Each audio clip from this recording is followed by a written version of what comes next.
Lakini pia mmeongelea umuhimu wa sera ya ulinzi wa watetezi wa haki za binadamu, na mmesema vizuri kwamba sehemu nyingine duniani zina utaratibu wa kutambua, iko mikataba ya kimataifa ina utaratibu wa kuwatambua watetezi wa haki za binadamu. Mmeeleza ambavyo watetezi wa haki za binadamu wanaishi kwa hofu katika kutekeleza majukumu yao. Nataka nitumie nafasi hii kuhakikishieni kwa mara kwanza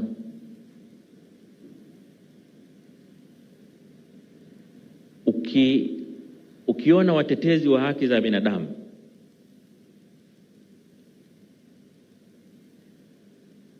wanajenga hoja ya usalama wao kwanza na kueleza hofu kabla wajaenda kwa wale wanaowatetea, unajua hapa kuna shughuli ya kufanya.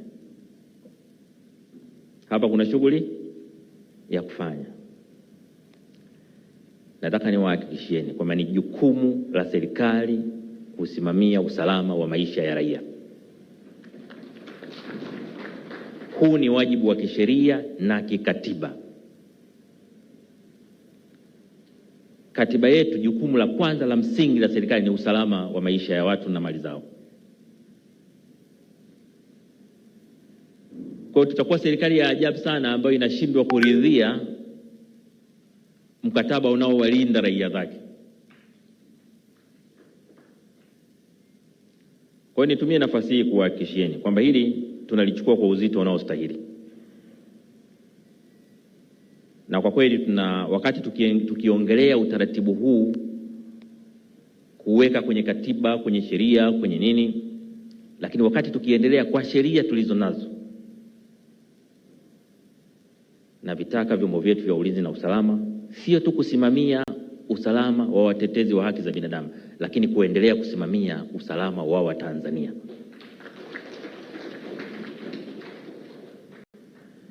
Watanzania wana haki ya kuishi kwa amani bila hofu.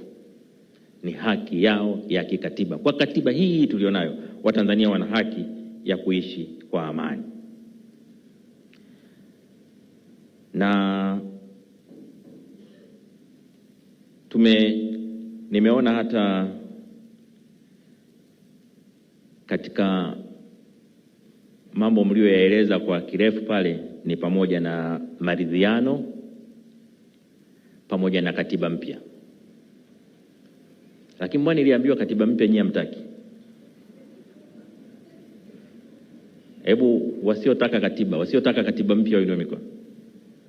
Kumbe mnataka wote.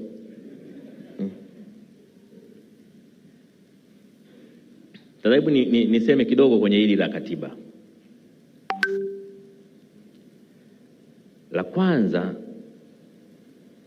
ni muhimu sana watetezi wa haki za binadamu, asasi za kiraia, vyama vya siasa na Watanzania kujua kwamba sheria kuu ya nchi ni katiba. Sheria kuu ya nchi ni katiba. Majaribio ya kupata katiba mpya yamekuwepo kwa zaidi ya miaka 40. Lakini vuguvugu la kuitafuta katiba mpya limedumu likiwa kubwa tangu mwaka 92 baada ya kuanzishwa vyama vingi. Kwenye serikali ya awamu ya 4 ulianza mjadala wa katiba. Tukaweka na bunge la katiba, tulipiga kidogo, alafu tukaenda tukakwama mahali.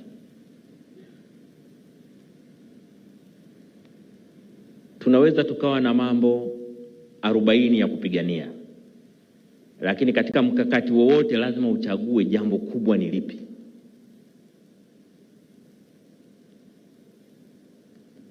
Kwa mfano sasa hivi ukisikiliza madai mengi ya watu mbalimbali, unakuta wamepanga mambo 10 kwa pamoja. Ushindi vita ya mambo 10. Lazima uchague kubwa linaloweza kuyabeba mengine yote ni lipi.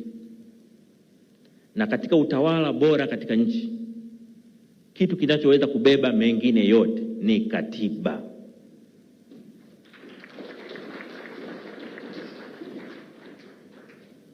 maana hakuna sheria inayotengua katiba. Hakuna sheria inaweza kutungwa ikikinzana na katiba. Lakini kilichokuwa kwenye katiba kinaweza kubatilisha sheria nyingine yoyote iliyopo. Ukishaunda leo katiba mpya, sheria zote ambazo zipo na zilizotangulia kuwepo zinazokinzana na katiba ile, siku ile ile ukipitisha katiba mpya zinakuwa zimekufa hizo sheria zinazokinzana na katiba.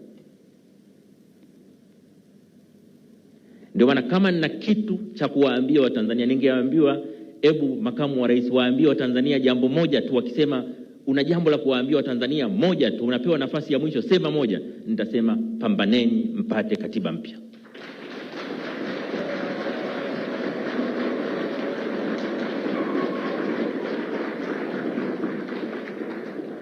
Pambaneni mpate katiba ambayo ina makubaliano ya wadau wote, katiba yenye mwafaka katika taifa, katiba itakayotupeleka mbele miaka 50 inayokuja.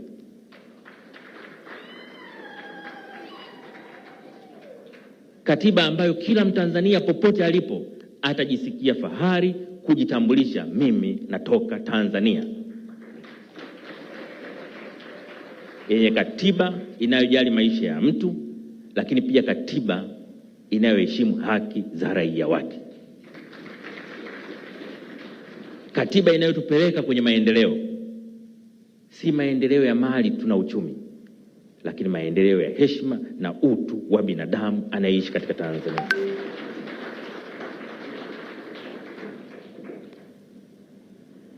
Ili uwe na hakika ya kupata katiba mpya, moja ya mambo ambayo ni muhimu sana, mambo ambayo ni muhimu sana ni utashi wa kupata katiba wa rais aliyoko madarakani. Nataka niwaambie bila kuwadanganyeni, kwa mujibu wa katiba yetu, rais anapokaa kwenye kikao cha baraza la mawaziri, baraza la mawaziri haliamui, linashauri. Mawaziri wanapokaa na rais wanamshauri rais, rais ndiye anaamua. Kwa hata ajenda za baraza la mawaziri anayeamua ziingie zitoke ni rais. Akisema haitaingia miaka 100 haitaingia. Ndio maana mimi nilipokuwa katibu mkuu wa chama, wakati nasimamia uandishi wa draft ya ilani ya uchaguzi ya CCM, kamati ya ilani ya CCM tuliwapa kazi ya kutafuta maoni nchi nzima kujua watu wanataka nini. Na katika maoni walisema Watanzania wanatamani katiba mpya. Wakaja kuniambia Watanzania wanataka katiba mpya. Nikamwambia mwenyekiti wa ile kamati na wenzake, nikamwambia sikilizeni, jambo lenyewe zuri, lakini sasa hivi tayari tuna mgombea wa urais na tunategemea atakuwa rais. Ni vizuri atuhakikishie kwamba atalisimamia hilo, tusiliweke kitu ambacho hakitatekelezwa. Tukakubaliana, na mimi nikaenda kumuona Mheshimiwa Rais wakati ule kama mwenyekiti wangu wa chama, mimi katibu mkuu. Nikamwambia Mheshimiwa mwenyekiti, kamati imekuja kuniona ya ilani, inasema moja ya mambo makubwa waliobaini kwa wananchi walipotembea huko, wananchi wanataka katiba mpya. Nimekuja kukuuliza, una utashi, unataka ili jambo liingie kwenye ilani ya CCM?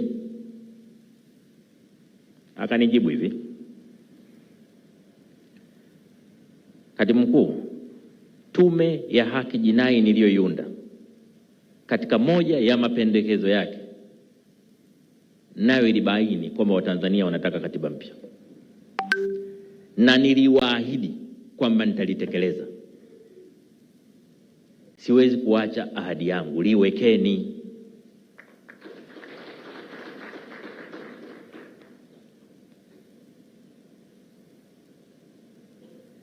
Sasa nasema hivi, ningekuwa na njia ya kuwaambia Watanzania jambo hili kwa siri bila hata rais kusikia, ningefanya kwamba jamani, rais analitaka, sukumeni.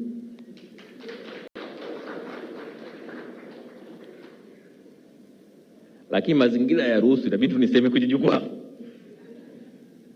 kwa jamani, ili Rais Samia analitaka, anataka litekelezwe.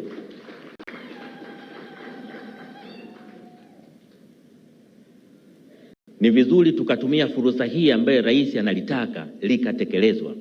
Na Tume ya Haki Jinai ilishauri kwamba lifanyike kabla ya uchaguzi wa 2028 serikali za 29 wa serikali za mitaa na uchaguzi wa 2030.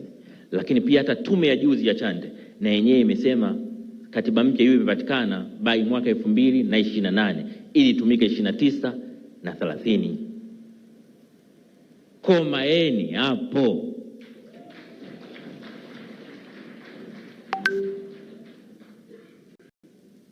Tusisubiri aje rais ambaye hataki katiba mpya. Katiba iliyoko sasa rais binafsi ataitaka tu kwa sababu inampa nguvu zisizo na maana.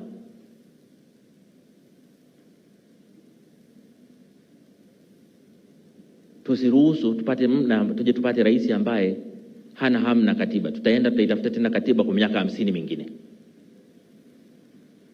Mazari Mama Samia kaonyesha ana nia hapo. Niwaambie nini muelewe.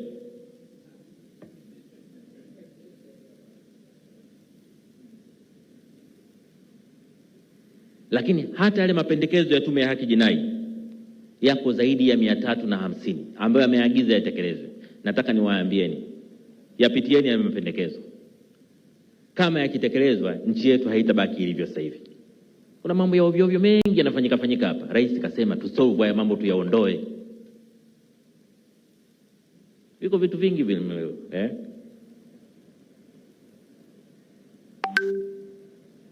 habari ya watu kukaa mahabusu, vikesi vidogodogo, vitu vya kijinga, viko vingi tu.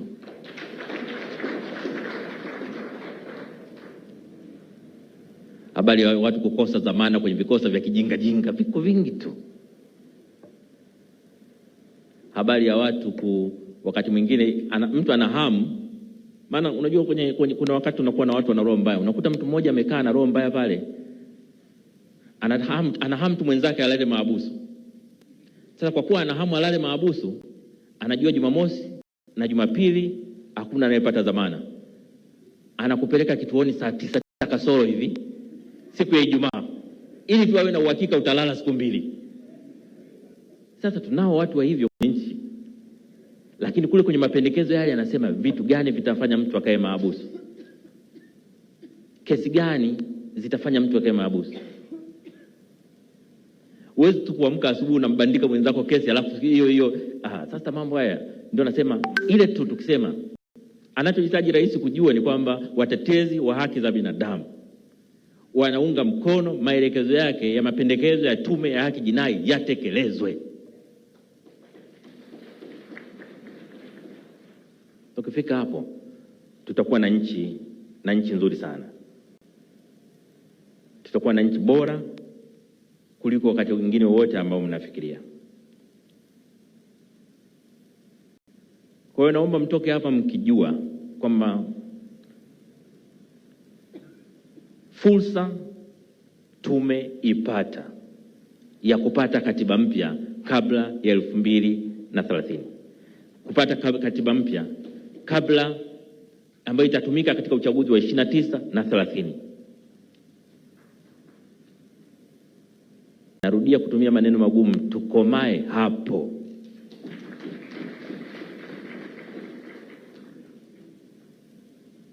Na naongea na Watanzania wote, naongea na wana CCM, naongea na upinzani, naongea na asasi za kiraia. Nawaambia wana CCM, katiba mpya ni kwa faida ya watoto, wajukuu wenu na vizazi vijavyo. Nawaambia vyama vya upinzani, katiba mpya ni kwa faida yenu, watoto wenu, wajukuu na vizazi vijavyo. Nawaambia asasi za kiraia na watetezi wa haki za binadamu, katiba mpya ni kwa faida ya watoto wenu, wajukuu na vizazi vijavyo. Katiba mpya ni kwa faida ya nchi yetu. Tupigane wote kupata katiba mpya.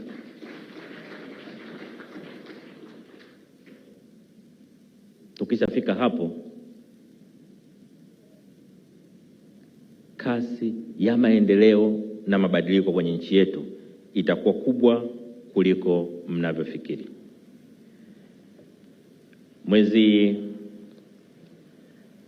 Mwezi Mei, wakati rais anaapisha majaji,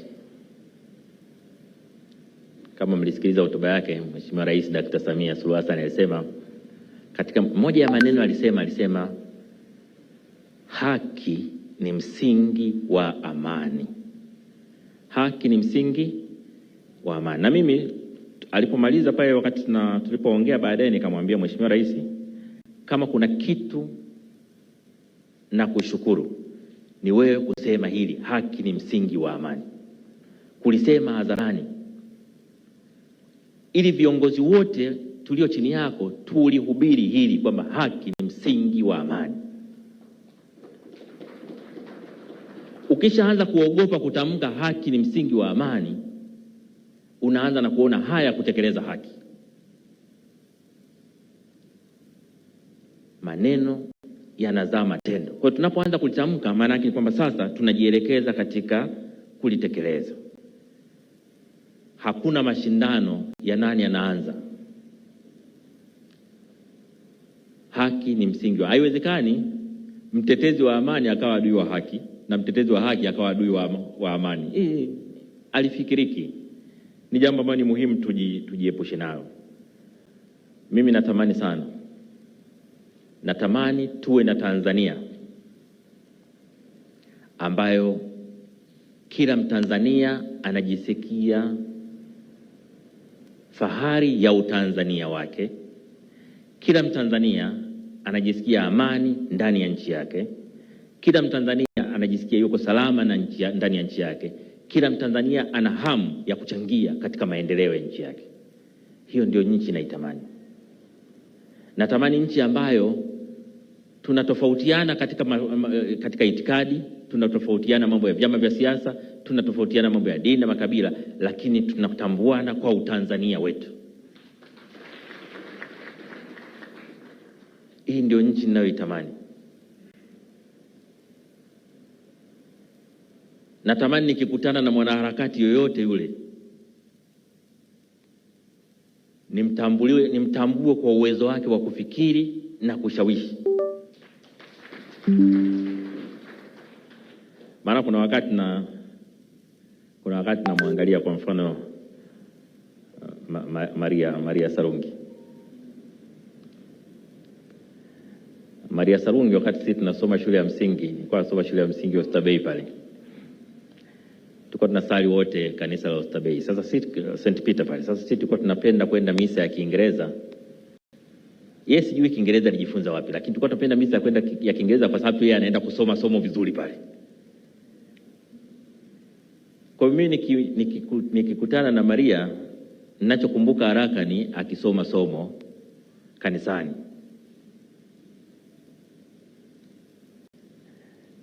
Na wakati ule kwa jinsi hivyo huko akisoma vizuri, mimi nilikuwa shule ya msingi wakati ule. Nilipojua mama yake ni mzungu, nikaanza na mimi nitaoa mzungu ili watoto wangu wanasoma kama yule. Ingawa maisha magumu sana, baada ya kuoa mzungu nikaishia kuoa Msambaa.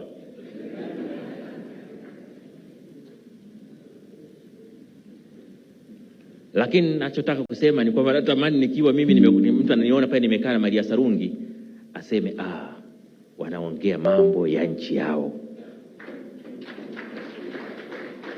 Wanaongea mambo na wako na amani. Hamna uhasama, hakuna uadui. Hiyo ndio aina ya taifa ambalo natamani tulijenge.